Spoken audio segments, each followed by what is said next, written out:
What's going on, folks? This is Coach Marcus from Pro Fan Talk, and watched the game last night, Indiana at Seattle, and there's a lot of noise coming out about did Christie Sides limit Caitlin Clark's shot availability in the second half.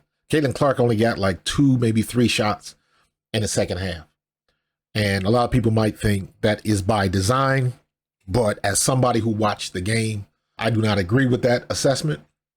I went back, rewatched the second half of that game, and you're probably talking about around 40 or 41 possessions, offensive possessions for Indiana. Now, out of those 40 possessions, maybe 4 of those, Caitlin Clark didn't touch the ball. Now, I'm talking about regardless of who brings the ball up. Now, because a couple of those, I'll call them no touches, Caitlin Clark brought the ball up the court, but as soon as she crossed the half-court line, she passed it off and they started running the play. In running that play, she never touched the ball again. That only happened 4 times in the whole second half. So she had opportunities to shoot.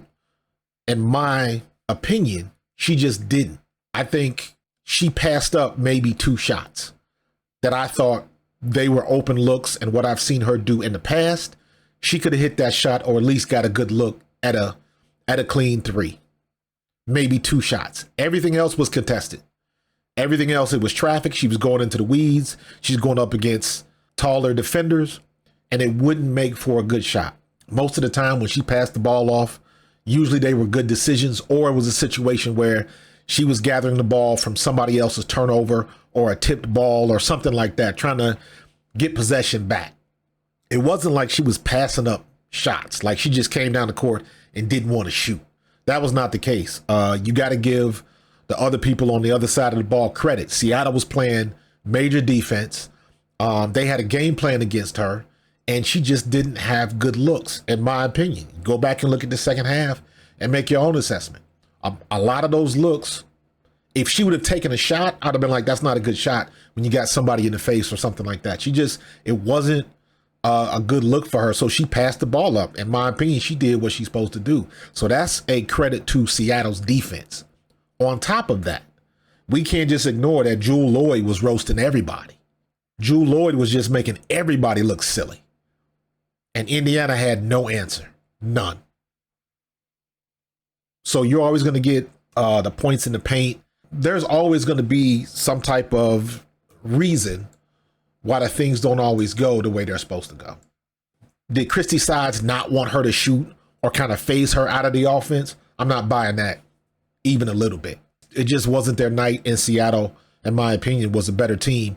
And Seattle played much better defensively, because you can even look at the stats. We're looking at points in the paint. That's the one thing I always gripe about. Mostly looking at Aaliyah Boston, but points in the paint, it was 40-38. Indiana won that battle. Second chance points, it was 8-9. Fast break points. Now this is where some things happen. Fast break points, Indiana only got 4 fast break points. Seattle got 17. So when they're doing transition on a tip ball or a stolen ball or something like that, Seattle was converting. And you're talking about a 13-point swing. They only lost by 11. So stuff like that matters in the big scheme of things. So even the turnover battle, Indiana had 20 turnovers. 20. Seattle only had 8. When you look at the points off of turnovers, Indiana gave up 27. Seattle only gave up 7. So the turnover and the fast break points was the killer. I don't think it had anything to do with Caitlin Clark being phased out of the offense or anything like that. What everybody's trying to spin on it.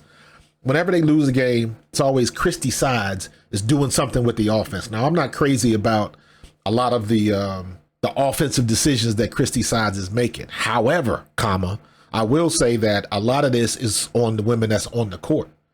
If you're getting shots in the paint and you're not converting, if you are in the paint, whether you are driving for a layup or Aaliyah or Fact Bentley is down low and they are getting rebounds and posting up and putting up shots, if those shots are not falling, that's going to cost you. That is going to cost you. But having said all of that, you still look at the points in the paint. Indiana won that battle. I think it was just a case of Seattle had damn good defense on Indiana, and they were not giving Caitlin Clark no easy shots. She had a good first half, She had some long threes, and she was pretty accurate from deep and from the floor. Caitlin Clark was 44% from the floor and 42.9. So you're talking about 43% from deep. So the first half, she did most of her damage. She was getting good shots. She ended up with 15, 7, and 6. She did a good job on the floor.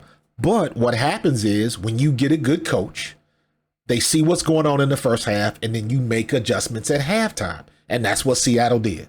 That's why Caitlin Clark didn't get many shots in the second half. They changed up their defense, and she just was not getting good luck. Because if she would have chucked up some shots in some of those situations, people would have been looking at her like, what are you trying to do? She's shooting too much.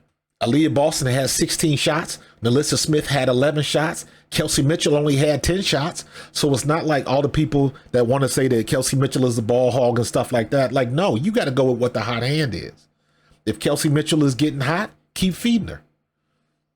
If Aaliyah Boston is getting hot, keep feeding her. If it's Nalissa Smith or Katie Lou Samuelson, whoever it is, you continue to feed that player who's putting the ball in the bucket. And for some reason, Christie Sides her offense isn't dynamic to make that adjustment. You keep feeding the hot person until the defense proves that they can stop them. But even saying all of that, that was not the case in this game. In this game, Seattle just played superb defense on Indiana.